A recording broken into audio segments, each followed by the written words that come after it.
The hottest books in the damn world, and we got Gem Mint from Gem Mint Collectibles on the line. And Gem, are people overpaying for comic books? It looks like that might be the case, Tom. We'll get to it when we get to those books. But before we do, make sure you're subscribed to this channel. We're here every week. And if you'd like to support us for free, please just hit that like button.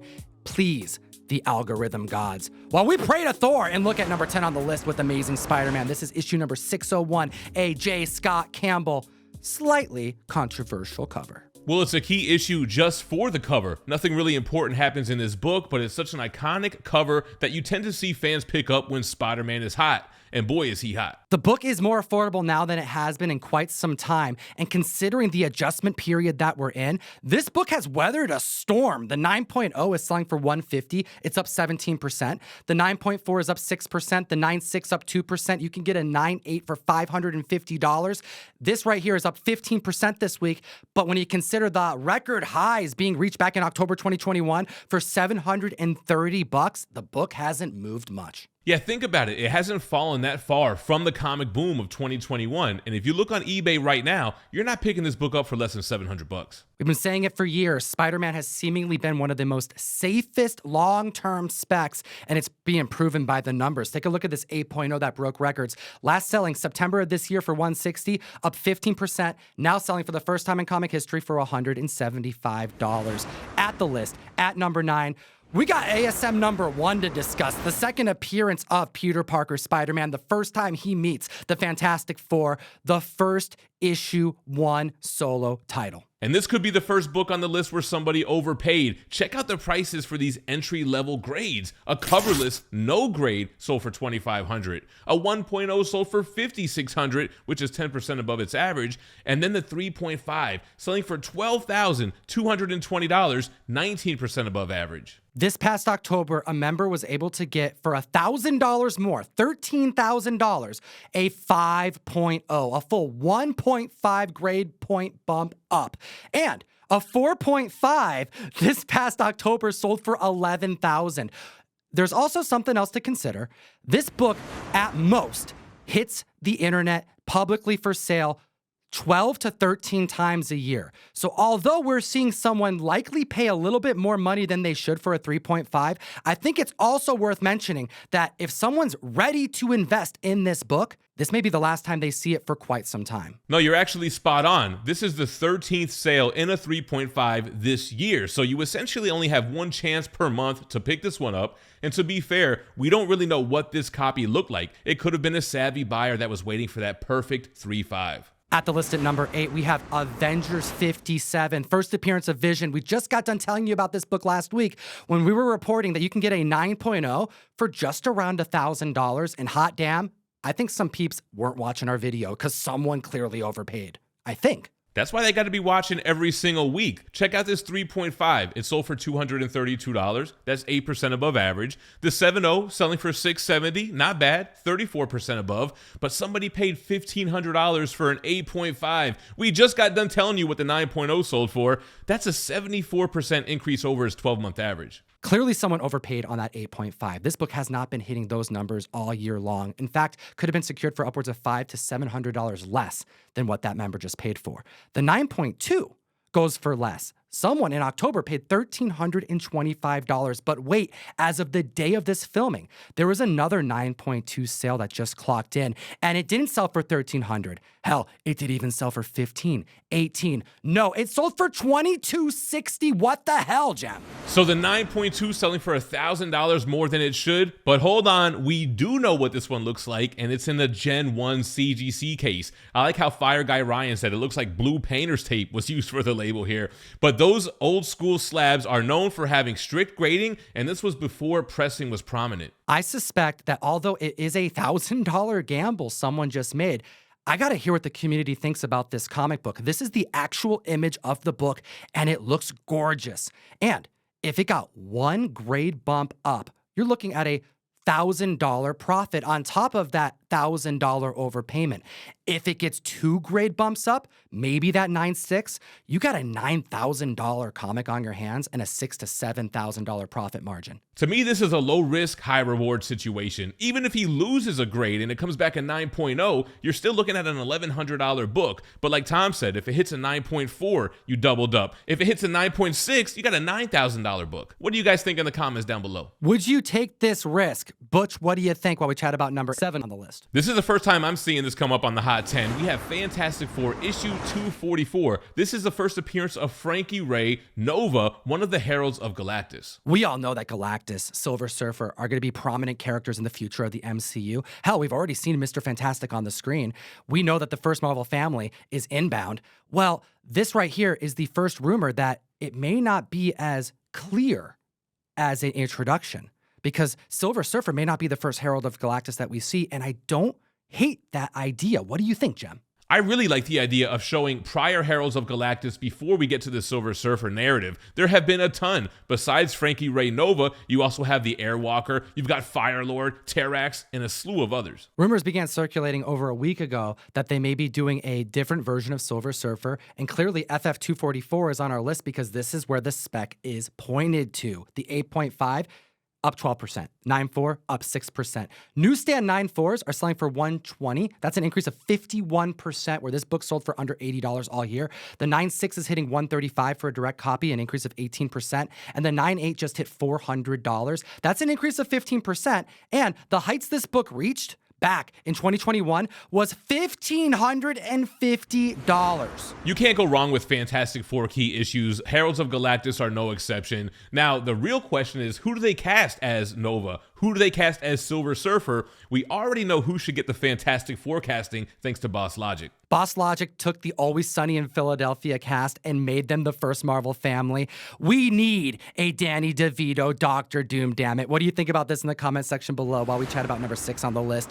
Tomb of Dracula 10, first appearance of Blade. And we haven't talked about this book in a long time. This movie has been struggling, which could be good, it could be bad. What do you think, Jem?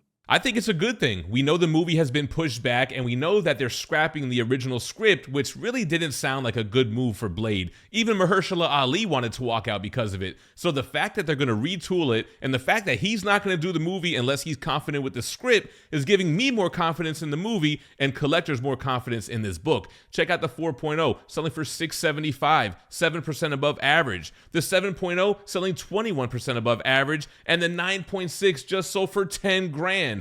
9% above average, but is this another case of overpaying? I don't think so. I mean, this book hit lows of right around $1,000. And really, unless you're going to pay like over $30,000 for a 9.8, the 9.6 is probably going to get the most attention. There's 133 copies graded on the census of that issue.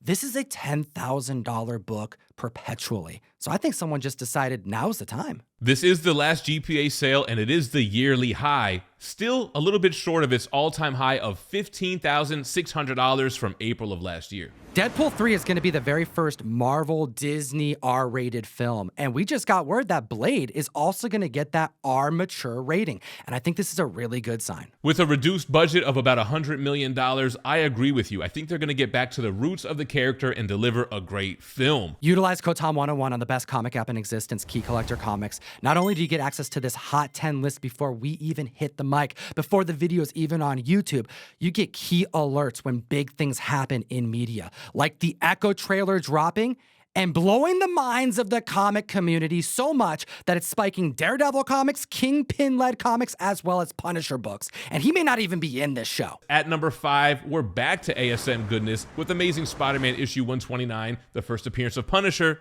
and the Jackal. I think the Echo trailer surprised a lot of people with how much Kingpin we got in that trailer, and he was looking brutal, giving collectors more confidence in the street-level heroes. We've got a slew of grades to report on, starting with the entry-level 3.5, selling for $1,133, 26% above its 12-month average. The 8.0 is up 10%, the 8.5 and the 9.2 are both selling at around their average, and then we got a sale for a CGC 9.6, selling for just shy of $9,000, also 10% above its average. I remember passing on $1,000 9.6s. It was a decade ago, but it still hurts. Well, there's a lot of optimism right now as it pertains to the Daredevil show, the showrunner of which is the writer and producer of the Punisher Netflix show that we all loved. And they got co-directing team who partnered on Moon Knight as well as Loki Season 2 to help produce Daredevil. So despite it needing to be completely overhauled because Kevin Feige hated it, it looks like Daredevil's going to be a banger. Moving on to number 4 on the list, we have Spawn #1, the first appearance of Spawn, and I think some people might be jumping the gun. There's a lot of potential in this book, but that movie's not coming out anytime soon. We mentioned that this book selling around $150 to $200. It makes sense because of how many there are, and knowing that when Spawn hits, if it does, it's going to likely have an uptick that members are going to want more than one copy. And they're clearly showing this being the case with the numbers that we're reporting on today. The newsstand 9.2 is up 27%, selling for $151. The price of a direct market 9.8. The newsstand 9.4 can't keep up. It's selling for essentially the same thing, $149 for an increase of 14%. This shows that people are just buying what they can get. The 9.4 selling for $80, but that's up 36%, and 3 different copies outsold that average this last week. The 9.6 sold for $111, up 46%, and 5 different copies outsold that 12-month average. The 9.8 we saw 3 copies outperform the recent 12-month average, the highest being $230 for an increase of 40%.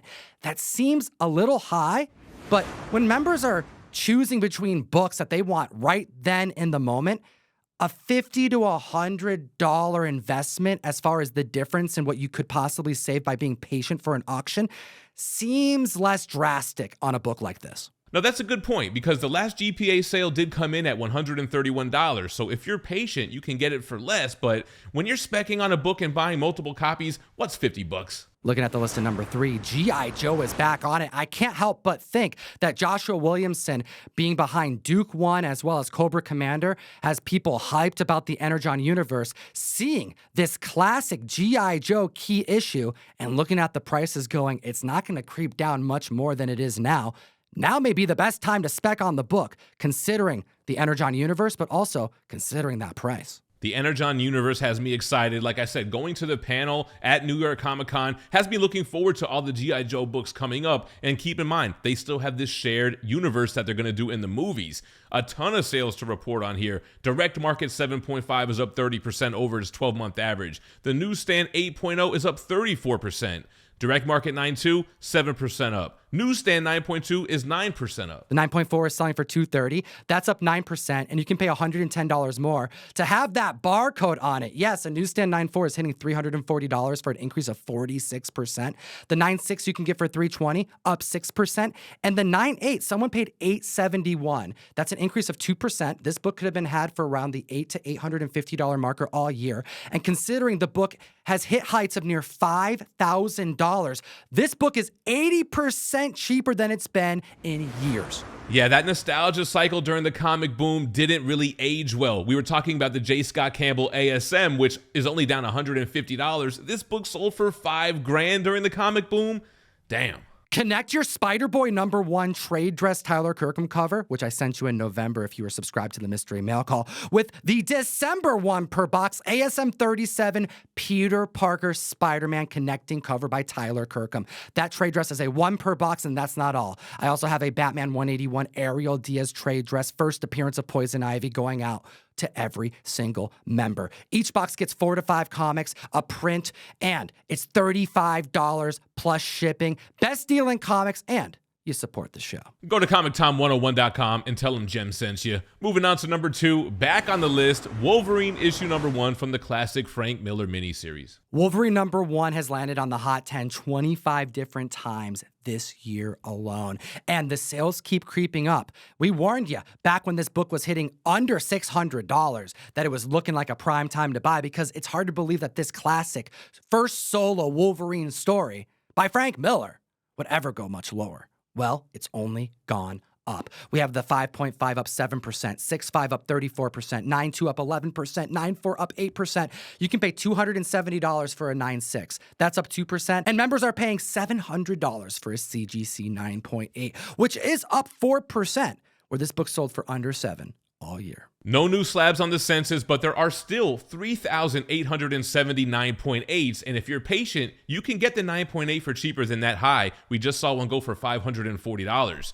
Now, this book is on fire because Hugh Jackman will be reprising his role as Wolverine in Deadpool 3. Not only is it the most anticipated MCU movie on the slate, it's the only one that's coming out in 2024. Who else is worth specking on as it pertains to Deadpool 3? I mean, I already know the two that you're thinking of off the bat. Stay tuned. But we do have Kidpool spec that's seemingly confirmed after the car tweet that Ryan Reynolds made of the kid actor redoing the introduction to Deadpool and doing it almost verbatim to the movie. Clearly, Kidpool is likely inbound. So keep an eye out on prelude to Deadpool issues number 2, as well as number 3, because what Ryan Reynolds coming out and seemingly confirmed Dogpool? Yeah, it almost looks like they're teasing members of the Deadpool Corps, so it might be worth specking on that first team appearance and the first individual appearances of these characters. Even Rob Liefeld likes this spec. Take a look at this Instagram post mentioning the Deadpool Corps, as well as showcasing all the characters in one post and stating the bond between Dogpool and Deadpool was created and established in the pages of the Deadpool Corps. The Corps reunited with Deadpool in Batter Blood number 3. Why would Rob Liefeld be writing and reintroducing this team in the pages of his own comic book? And those first appearances are affordable, so this could be a low-risk, high-reward situation. Have you liked the video yet, comic fam? If you're not going to do it for me, will you please do it for Comic Butch while we tell you about the hottest book in the multiverse? You know it'd be that uncanny X-Men 130, the first appearance of Dazzler. She ain't going nowhere, baby. Even Kevin Feige responding to these allegations. Yo, this guy's a professional. He will not say a damn word on that red carpet.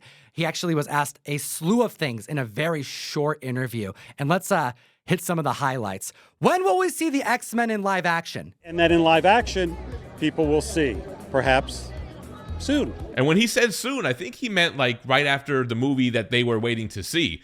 Also, he was asked, when will we see Harry Styles in the MCU again? He's excited. We're excited. We will see. You introduce a lot of new characters in a lot of movies and a lot of tags. Again, not saying much, but then he was asked, what about Taylor Swift? And then there's this Taylor Swift as Dazzler rumor going around. There's just so much. A lot of musicians. He just laughs and dodges. Feige staying tight-lipped, but collectors are speaking with their wallets. We have an 8.5 selling for $250, 54% above his 12-month average. The Newsy 9.0 is up 8%. The Direct Market 9.2 selling for $340, up 42%. And the 9.4 came in at $410, 41% above average. 3 different record-breaking sales and newsstands occurred this past week for the first time in comic history. With that barcode of 4.0 last sold in October for $110, it's up 33%, now selling for $146. The 6.0 last sold for $140 in October, it's now selling for $160 for an increase of 14%. And the 7.0 last sold for $175 in October, has just hit $190 for an increase of 9%. Are you specking on Taylor Swift? If you're not buying issue 130, are you going 131? Are you going for the first solo series? Help your fellow Comic Fam members in the comment section below. And as always, geek responsibly and stay Mindy fresh. Enough said.